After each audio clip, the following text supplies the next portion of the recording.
الحمد لله نحمده ونستعينه ونستغفره ونؤمن به ونتوكل عليه ونعوذ بالله من شرور أنفسنا ومن سيئات أعمالنا من يهده الله فلا مضل له ومن يضلله فلا هادي له وأشهد أن لا إله إلا الله وحده لا شريك له وأشهد أن محمدا عبده ورسوله أما بعد فإن خير الحديث كتاب الله وخير الهدي هدي محمد صلى الله تعالى عليه وسلم وشر الأمور محدثاتها وكل محدثة بدعة وكل بدعة ضلالة وكل ضلالة في النار. قال الله تبارك وتعالى في كلامه المجيد والفرقان الحميد واتبعوا ما تتلو الشياطين على ملك سليمان وما كفر سليمان ولكن الشياطين كفروا يعلمون الناس السحر وما أنزل على الملكين ببابل هاروت وماروت صدق الله العلي العظيم. তো আপনাদের সামনে সূরা বাকারা তাফসীর হচ্ছে আল্লাহর ইচ্ছায়। তো আল্লাহ তাআলা এখানে বনি ইসরাইল অর্থাৎ ইহুদিদের এক এক করে তাদের কুকীর্তির কথা তুলে ধরছেন আল্লাহ তাবারক তাআলা। এই পর্যন্ত আপনারা সব দেখতে পাচ্ছেন যে এই ইহুদিরা সমস্ত খারাপ গুণে গুণান্বিত ছিল, একটা ভালো গুণ তাদের মধ্যে নেই। যত দুনিয়ার যত খারাপ গুণ আছে, খারাপ অভ্যাস আছে, মানুষের ক্ষতি করতে হয়, কিভাবে করতে হয়, সমস্ত রকমের খারাপ গুণ তাদের মধ্যে ছিল। তার মধ্যে আল্লাহ তাআলা এখানে উল্লেখ করছেন যে ইহুদিদের মধ্যে এই গুণটাও ছিল যে তারা জাদুবিদ্যা শিক্ষা করত। জাদুবিদ্যা শিক্ষা করে মানুষের মধ্যে, স্বামী স্ত্রীর মধ্যে বিভেদ সৃষ্টি করত, বিচ্ছেদ সৃষ্টি করত এবং মানুষের জাদুর দ্বারা অনেক ক্ষতি করত। এবং এই সমস্ত কাজ তারা করত, করার পর এখন উল্টো কি বলতো জানেন? তারা বলতো এইটা সুলাইমান আলাইহিস সালাম নিজে করত। সুলাইমান আলাইহিস সালাম এই জাদু নিজে চর্চা করত, জাদুবিদ্যার চর্চা সুলাইমান আলাইহিস সালাম করত। এই দোষটা হযরত সুলাইমান আলাইহিস সালামের ঘাড়ে চাপিয়ে দিয়েছেন। ঠিক আছে? তো আল্লাহ তাআলা এখানে তার জবাব দিচ্ছেন। কি জবাব দিচ্ছেন আল্লাহ তাআলা? তিনি বলছেন ওয়াত্তাবাউ মা তাতলু শায়াতিন আলা মুলকি সুলাইমান। সুলাইমানের মুলুক মানে রাজত্বে শয়তান যা পাঠ করত, জাদু মন্ত্র, এই ইহুদিরা তার অনুসরণ করত। ঠিক আছে? ওই সুলাইমানের রাজত্বে শয়তানেরা যে সমস্ত জাদু মন্ত্র পাঠ করত, শিক্ষা দিত, এই ইহুদিরা সেইগুলোর অনুকরণ করত। ঠিক আছে? ওমা কাফারা সুলাইমান, আল্লাহ বলছেন সুলাইমান কখনো কুফরি করে নাই। অর্থাৎ জাদুবিদ্যা কুফরি জিনিস, জাদুবিদ্যা হচ্ছে কুফরি কাজ। কারণ আপনি যতক্ষণ পর্যন্ত কুফরি কালাম না পড়বেন, কুফরি বাক্য না বলবেন, অর্থাৎ আল্লাহ ছাড়া অন্য কারো সাহায্য না চাইবেন, ততক্ষণ জাদু হবেই না। আল্লাহর কাছে চাইলে তো আল্লাহ দিয়ে দিবে, কিন্তু আপনি আল্লাহর কাছে চাচ্ছেন না, আপনি কি করছেন? কোনো দেবদেবী বা শয়তানের বা অন্য কারো কাছে সাহায্য চাচ্ছেন, তখন সেটা জাদু হয়ে যায়। ঠিক আছে? আর আল্লাহ ছাড়া অন্যের কাছে চাওয়া মানে সেটা কুফরি, একদম কুফর। ঠিক আছে? তো আল্লাহ তাআলা এখন জবাব দিচ্ছেন যে সুলাইমান আলাইহিস সালাম একটা নবী ছিল, আর নবীর পক্ষে কখনো সম্ভব নয় এভাবে আল্লাহ ছাড়া অন্য কারো কাছে সাহায্য চেয়ে জাদু করা এবং কুফরি করা। কোনো নবীর পক্ষে এই জাদু করা সম্ভব নয়। এই যে ইহুদিরা হযরত সুলাইমান আলাইহিস সালামের উপর মিথ্যা অপবাদ দিয়েছে। কি অপবাদ দিয়েছে? যে হযরত সুলাইমান আলাইহিস সালাম নিজেই জাদু চর্চা করতেন, জাদুবিদ্যার চর্চা করতেন। এবং হযরত সুলাইমান আলাইহিস সালাম যখন মরে যায়, তিনার বিশাল বড় সিংহাসন ছিল, তিনি একটা বিশাল রাজা ছিলেন। তখন অর্ধেক পৃথিবী তিনি একা শাসন করেছিলেন। আর আল্লাহ তাআলা তিনাকে এত ক্ষমতা দিয়েছিলেন, সে বিশাল ব্যাপার। তিনার এত বড় রাজত্ব ছিল যে তিনি হেঁটে হেঁটে যেতেন না, ঘোড়ার উপর সওয়ার হয়ে যেতেন না, একটা এভাবে তক্তার উপরে তিনি দাঁড়াতেন আর হুকুম দিতেন যে আল্লাহর হুকুমে তুমি আমাকে নিয়ে চলো। তখন ওই তক্তা তিনাকে কোরআনের মধ্যে আল্লাহ তাআলা নিজে বলে দিয়েছে যে সকালবেলাতে তিনি মাত্র কয়েক ঘন্টা সফর করলে 1 মাসের সফর হয়ে যেত। ওই তক্তাতে তিনি দাঁড়িয়ে থাকতেন। ওই তক্তা ওই বাইতুল মুকাদ্দাস থেকে এই ইয়ামেন পর্যন্ত সফর করত। যা আপনি যদি যানবাহনে সওয়ার করেন বা কোনো ইয়াতে আপনার কি বলে এটাকে ঘোড়াতে সওয়ার যাতায়াত করেন, তাহলে 1 মাস লেগে যাবে। বাইতুল মুকাদ্দাস থেকে ইয়ামেন 1 মাস লেগে যাবে যেতে, কিন্তু ওইটা মাত্র কয়েক ঘন্টায় তিনি কি করতেন, ওই তক্তার উপর সওয়ার হয়ে এভাবে 1 মাসের পথ চলে যেতেন কয়েক ঘন্টার মধ্যে। তো এইভাবে হযরত সুলাইমান আলাইহিস সালাম তিনি বিশাল বড় রাজত্ব আল্লাহ তাআলা তিনাকে দান করেছিলেন। তার কারণ তিনি নিজে দোয়া করেছিলেন আল্লাহ তাআলার কাছে, হে আল্লাহ তাআলা, আপনি আমাকে এমন বড় রাজত্ব দান করুন, এত ক্ষমতা দান করুন যে আমার পর দ্বিতীয় কারো পক্ষে যেন তা সম্ভব না হয়। তো আল্লাহ তাআলা সেই দোয়া কবুল করে নিয়েছিলেন, যার ফলে তিনাকে বিশাল বড় রাজা বানিয়ে দেন এবং বিশাল পৃথিবীর অর্ধেকের বেশি এলাকা তিনি রাজত্ব করেছিলেন। শুধু রাজত্ব করেন নাই, আল্লাহ তাআলা তিনাকে এত ক্ষমতা দিয়েছিলেন, তিনি সবার ভাষা বুঝতেন। একবার পিপিলিকার দল তারা বলাবলি করছে, এই পিপিলিকা সর্দার, পিঁপড়ার সর্দার বলছে, হে পিঁপড়ার দলেরা তোমরা গর্তে ঢুকে যাও। কেন? সুলাইমান আলাইহিস সালাম, কোরআনের কথা, কোরআনের মধ্যে আল্লাহ তাআলা নিজে বলে দিয়েছেন কথা যে সুলাইমান আলাইহিস সালাম এখন আসছে তার দলবল নিয়ে, তার সৈন্যবাহিনী নিয়ে এখন আসছে, তোমাদেরকে পেশাই করে দিবে। এই যে কথাটা বললে পিপিলিকা বলল, হযরত সুলাইমান আলাইহিস সালামের কানে আল্লাহ সেই কথা পৌঁছিয়ে দেয়। আল্লাহু আকবার।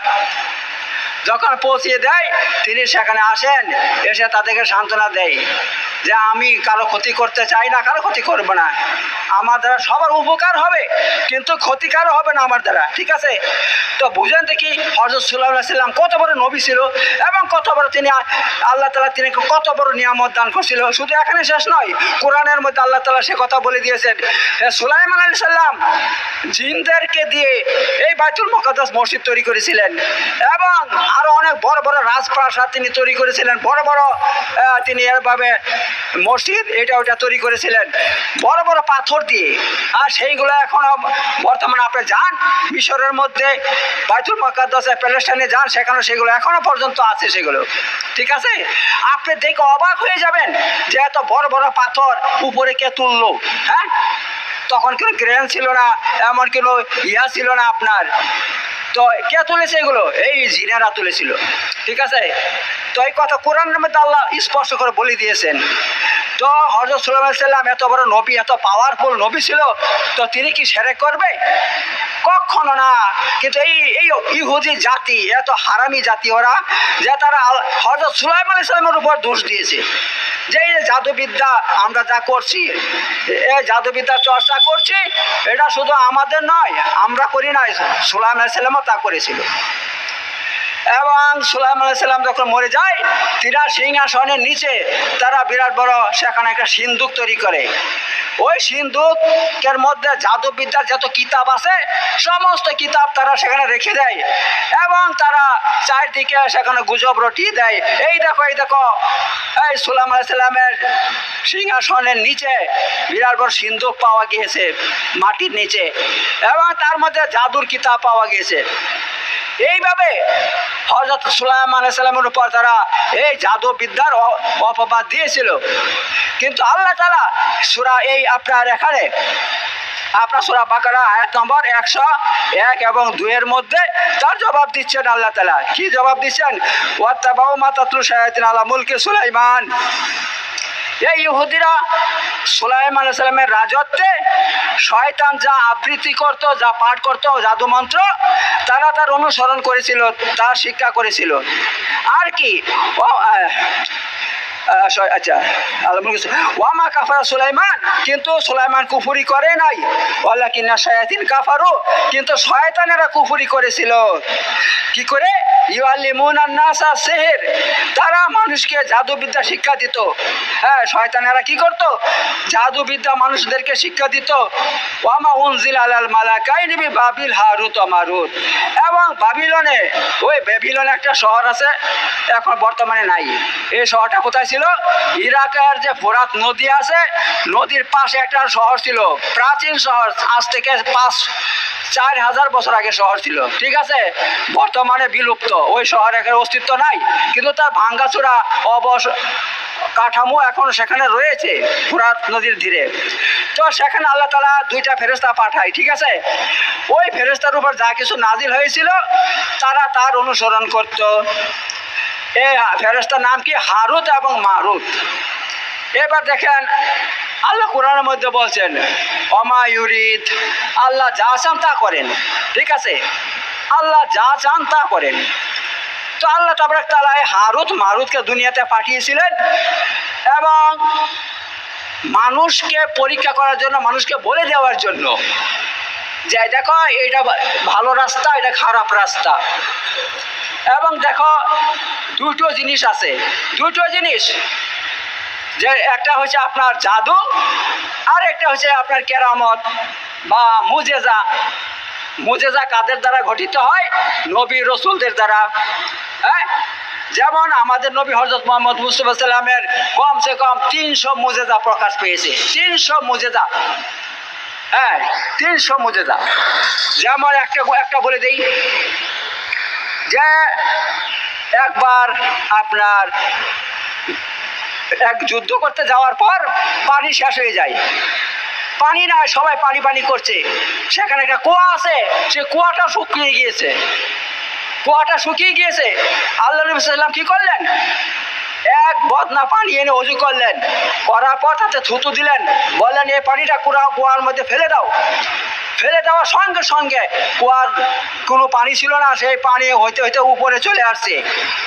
আর সেখানে যত হাজার হাজার সাহাবা ছিল, সবাই ওই পানি ইচ্ছা মতো পান করেছে, কিন্তু পানি শেষ হয়নি। পানি শেষ হয়নি। একে বলে মুজেজা, একে কি বলে? মুজেজা। এটা কার দ্বারা সংগঠিত হয়? যারা নবী রসুল, যারা দিনদার পরেশগার, যারা আল্লাহওয়ালা, তাদের দ্বারা এটা হয়। পক্ষান্তরে জাদুকার দ্বারা হয় যারা দুনিয়াতে সবচেয়ে বড় খারাপ মানুষ, নামাজ পড়ে না, রোজা রাখে না, পাক পবিত্র থাকে না, অপবিত্র থাকে, হ্যাঁ, তাদের দ্বারা জাদু হয়। একটা মানুষ যত খারাপ হবে তার জাদু তত কঠিন হবে। একটা পরেশগার মানুষ দিয়ে জাদু হবে না। ঠিক আছে, আমি যদি জাদু করি, জাদু হবে না, প্রথমে তো ইমান নষ্ট হয়ে যাবে। জাদু করলেই প্রথমে কাফের হয়ে যেতে হবে, 1 নম্বর কথা। এত জাদু এমন জিনিস যে জাদুর মাধ্যমে অনেক অসম্ভবকে সম্ভব করা হয়। জাদুর মাধ্যমে মানুষ আকাশে উড়ে চলে যায়, জানেন? জাদুর মাধ্যমে আপনি সাগর দিয়ে হেঁটে চলে যায়। এই যে জিনিসগুলো করছে, আপনারা মনে করেন বাপরে বাপ, সে কত বড় বিশাল মানে আল্লাহর ওলি, কিন্তু ওলি নাই ভাই। এই জন্য বলা হয়েছে কোনো মানুষ যদি এরকম অলৌকিক ঘটনা ঘটায়, তাকে দেখবে না, তার কর্ম দেখো কি। যদি দেখো সে দিনদার পরেশগার ধার্মিক মানুষ, ধর্মের ভিতরে চলে, ধর্মের গণ্ডির ভিতরে চলে, তাহলে তাকে ভালো মনে করবা। আর ওই ব্যক্তি যদি দেখো নামাজ নাই, দিন নাই, ইসলাম নাই, পাক পবিত্র থাকে না, আল্লাহকে স্মরণ করে না, ইসলামের সাথে কোনো সম্পর্ক নাই, তাহলে খবরদার সে যেহেতু অলৌকিক ঘটনা দেখাক, তাকে কখনো তাকে বড় মনে করবা না, কখনো তাকে কিছু মনে করবে না, সে বিশাল কিছু একটা বটে না, কিচ্ছু না, সে শয়তান, পাক্কা শয়তান। সে তার কাছে শয়তান থাকে, আর শয়তানরা এমন ঘটনা ঘটায়।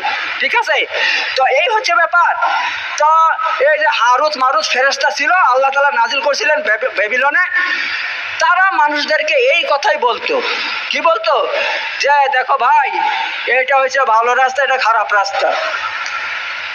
এই যে জাদু, এইটা করলে তোমরা কাফের হয়ে যাবে। আর জাদু কি করলে জাদু হয় তিনি বলে দিতে শিখিয়ে বলতে, দেখো এই ভাষা বলে জাদু হয়ে যায়। হ্যাঁ ভাই, এটা কি খারাপ কথা? বলুন দেখি, এটা খারাপ কথা? তিনি জাদু শিখাচ্ছেন না, বরং জাদুর তুলে ধরছেন, ক্ষতি তুলে ধরছেন। আর কি কি করলে জাদু হয় সেইগুলো তিনি ব্যাখ্যা করে বলে দিচ্ছেন মানুষকে, যে এই ভাষা বললে জাদু হয়ে যাবে, আর যখন তুমি জাদু করবা তাহলে তুমি কাফের হয়ে যাবে। ফালা তাকফুর, তোমরা কুফরি করিও না, এই কথা তিনি বলছেন। অথচ এই ঘটনাকে ইহুদিরা এমন মিথ্যাভাবে সাজিয়েছে, আর সেই ঘটনাগুলো আফসোসের সাথে বলতে হয় আমাদের মুসলমানদের মধ্যে আলেম সমাজ আছে, তারা এই ঘটনাগুলোকে মানুষকে এই মিথ্যা ঘটনাকে সাজিয়ে সাজিয়ে বলছে। সেই ঘটনা কি দেখুন, সেটা আমি বলে দিচ্ছি। বর্তমানে বাংলাদেশের মধ্যে অনেক আলেম ওলামা আছে, তারা এই মিথ্যা ঘটনা, হঠাৎ হারুত মারুত যে ফেরেশতা ছিল তাদের মিথ্যা অপবাদ দিচ্ছে। কি বলে? এই বলে যে আল্লাহ তাবারক তাআলা মানুষকে পরীক্ষা করার জন্য 2টা ফেরেশতা ব্যাবিলনে নাজিল করলেন, এবং আল্লাহ তাআলা ওই 2 ফেরেশতার মধ্যে মানবের যত রকমের কিছু আছে সব তাদের মধ্যে ঢুকিয়ে দিয়েছেন। যেরকম যৌনতা, খায় মানে লোভ লালসা, সব কিছু তাদের মধ্যে ঢুকিয়ে দিয়ে ব্যাবিলনে পাঠিয়ে দেন। এবং তারা এসে কি করে, সেখানে বিচার কার্য শুরু করে, মানুষের বিচার করতে লাগে। তো এক মহিলা, সে কি, তার নাম হয়েছে আপনার জোহরা। সে মহিলা যখন সেখানে এসে বলে যে দেখুন আমার স্বামী আমাকে নিচ্ছে না, তার বিচার করুন। নাউজুবিল্লাহ, ওই ফেরেশতা নাকি তখন ওই মেয়ের প্রতি আসক্ত হয়ে যায়। কত বড় মিথ্যা কথা বলে দেখুন। এই সমস্ত আলেম মৌলবীরা এই সমস্ত কথা বলছে, ওয়াজের মাহফিলে বলে এই সমস্ত মিথ্যা কথাগুলো বলছে। একদম জাহেল, পাক্কা জাহেল। ইসলাম সম্পর্কে তাদের জ্ঞান নাই, কোরআনের মানি সম্পর্কে জ্ঞান নাই, কিচ্ছু জ্ঞান নাই। আর হাদিসের মধ্যে এই সমস্ত ঘটনা কোথাও নাই, মিথ্যা বানিয়ে বলছে। এবার দেখুন কি বলছে, দেখেন বলছে ওই জোহরাকে দেখে 2 ফেরেশতা কি হয়ে যায়, তাদের বিরাট মোহাব্বত হয়ে যায়, প্রেমে পড়ে যায়, এবং তারা ওই মহিলাকে বিয়ের প্রস্তাব দেয়। বিয়ের প্রস্তাব দিলে ওই মেয়েটা কি বলে, সে বলে আমি তো কাফের কন্যা, আমরা কাফের, তো তুমি আমাকে বিয়ে করতে হলে এই মূর্তিকে সেজদা করতে হবে, এই মূর্তিকে সেজদা করো। তা ফেরেশতারা বললো ওর বাপরে, শিরক তো কখনো করা যাবে না, শিরক করবো না। ঠিক আছে, শিরক যদি না করো কমসে কম আমার স্বামীকে হত্যা করে দাও। না, আমার স্বামী থাকতে আমি কি করে তোমাকে বিয়ে করব? তারা বলছে ওরে বাপরে বাপ, হত্যা করা যাবে না। তখন বলছে ঠিক আছে, কমসে কম 1 গ্লাস মদ আছে, মদটা খেয়ে নাও। ফেরেশতা কি বলছে, না মদটা তো তার তুলনায় কম পাপ, তো মদটা খেয়ে নেই। ফেরেশতারা কি করলো, মদটা খেয়ে নিয়েছে, খাওয়ার পর মাতালের মতন হয়ে গিয়েছে। তখন তারা কি করলো, ওই মেয়েটার সঙ্গে আপনার যা হয় ওই সমস্ত ব্যভিচারও করলো। তার সঙ্গে সঙ্গে এবার দেখলো মেয়েটার স্বামী আছে, সে মানুষকে বলে দিবে, তার স্বামীকে হত্যাও করলো। এবং কি করলো, তার যে দেবতা আছে দেবতাকে সেজদা করলো। এই সমস্ত পাপগুলো ফেরেশতারা করে নিয়েছে। তো ভাই, এই সমস্ত মিথ্যা ঘটনা ফেরেশতার নামে বানিয়ে এই সমস্ত মৌলবীরা বলছে। ঠিক আছে, আজকে আমি চেক করছিলাম, ইউটিউবের মধ্যে চেক করছিলাম, তো এক মৌলবী স্টেজের মধ্যে বসে এই ধরনের হল করে মিথ্যা কথাগুলো বলছে। অথচ আল্লাহ তাআলা সূরা তাহরিমের 6 নম্বর আয়াতে বলছে যে আল্লাহ তাআলা ফেরেশতা সৃষ্টি করছেন, ফেরেশতারা কখনো আল্লাহর নাফরমানি করে না, তাদেরকে যেই হুকুম দেওয়া হয় তারা সেই হুকুম মানে। তো আসল কথা হচ্ছে এবার কি, আসল কথা হচ্ছে এই ফেরেশতা এসেছিল বেবিলনের মধ্যে জাদু কি জিনিস, জাদু করলে কি হয় সেইগুলো তথ্য মানুষকে জানিয়ে দেওয়ার জন্য। অর্থাৎ জাদু করলে কি হবে, মানুষ কাফের হয়ে যাবে।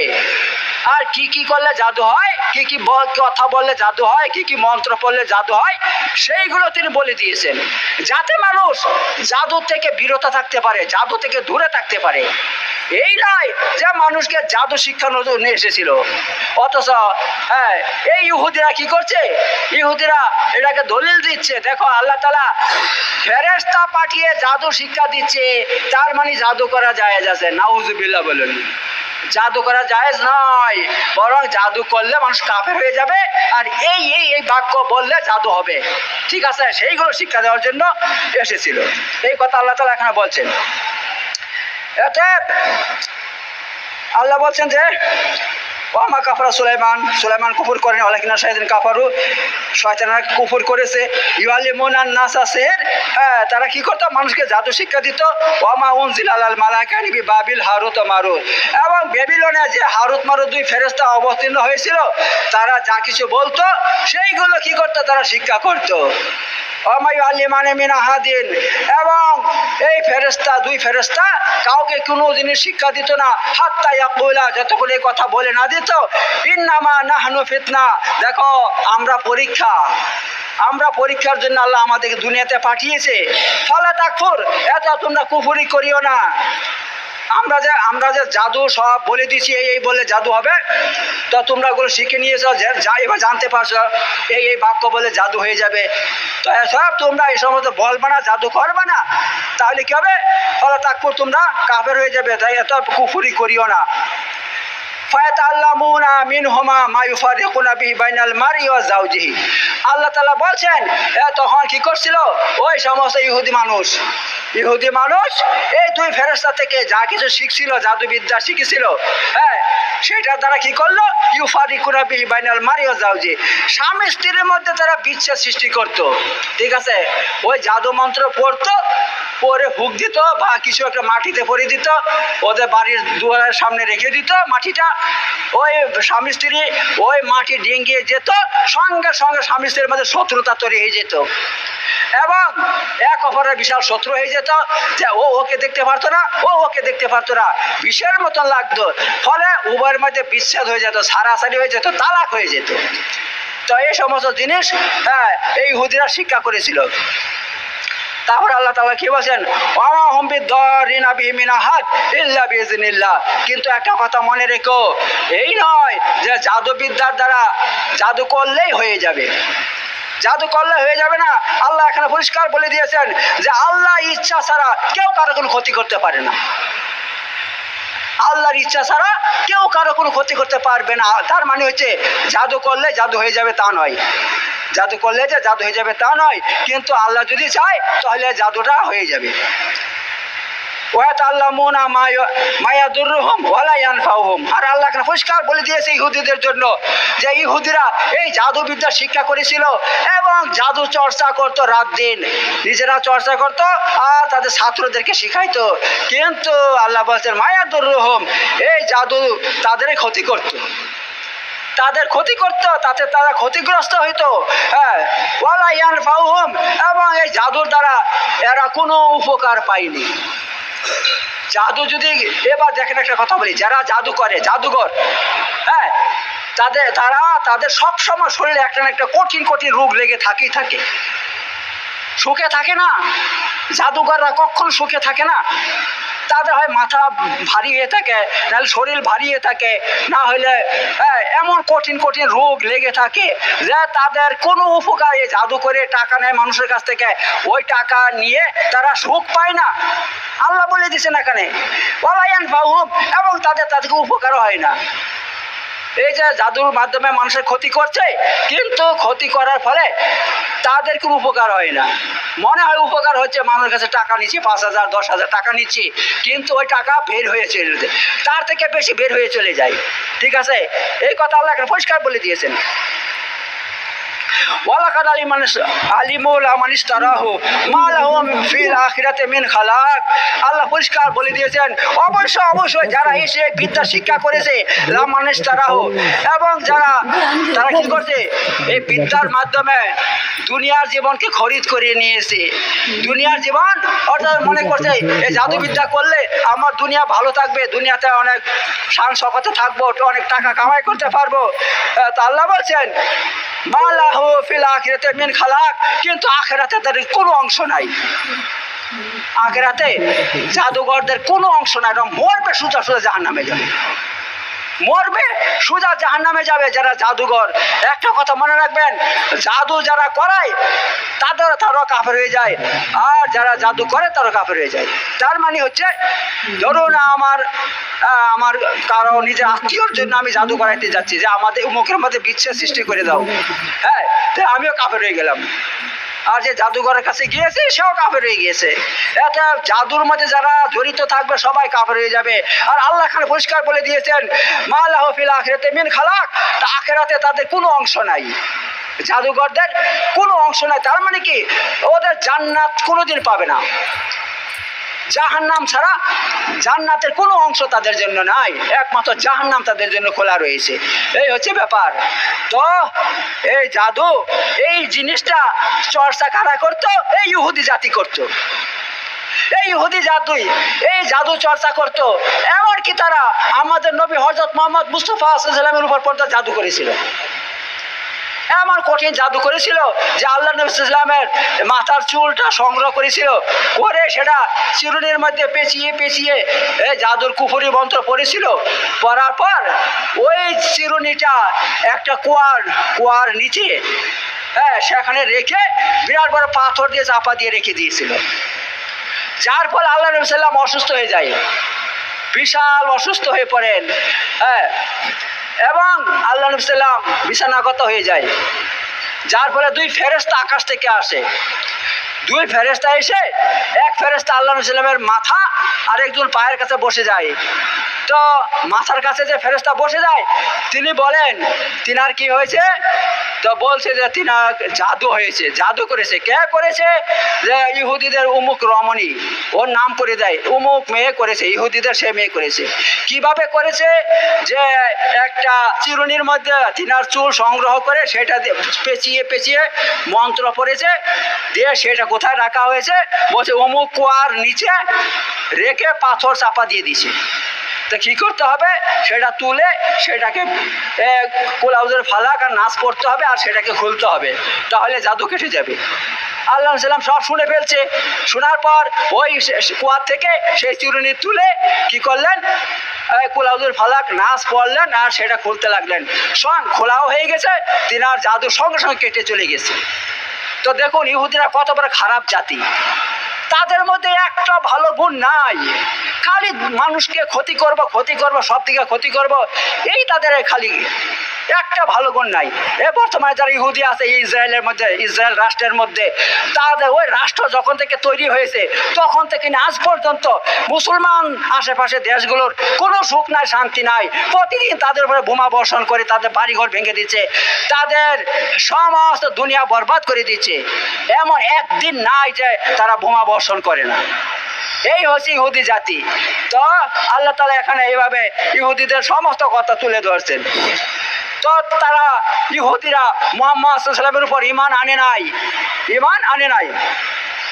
তো এখানে আল্লাহ তাআলা বলেন, ওয়ালাউ আন্নাহুম আমানু ওয়াত্তাকাউ, যদি এই ইহুদিরা মুহাম্মদ সাল্লাল্লাহু আলাইহি ওয়াসাল্লামের উপর ইসলামের উপর ঈমান নিয়ে আসতো, ওয়াত্তাকাউ, আর তারা আল্লাহকে ভয় করতো, তাহলে কি হইতো? লামাসুবাতু মিন ইনদিল্লাহ, আল্লাহর নিকটে তাদের জন্য অনেক নেকি হইতো, খায়রুন, যেটা তাদের জন্য দুনিয়া আখিরাতে কল্যাণ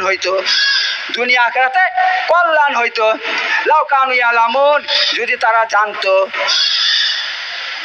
জানতো, ঠিক আছে। এটা ইহুদিদের জন্য দুনিয়াতে একটু সুখ শান্তি আছে, মরার পর চিরদিন জাহান্নামে যাবে ওরা, ঠিক আছে, চিরদিন জাহান্নামে যাবে। আল্লাহ তাআলা সেদিকে ইশারা করছেন। তো ঠিক আছে, ইনশাআল্লাহ আরও অনেক কথা আছে, ইনশাআল্লাহ সামনে শুক্রবারে আপনার সঙ্গে আরও বিস্তারিত আলোচনা করবো। বারাকাল্লাহু ফিল আযীম ওয়া নাফা'আনি হাকিম ইন্নাহু তাআলা জাওয়াদুন কারীমুন মালিকুল বাররুর রাউফুর রাহিম।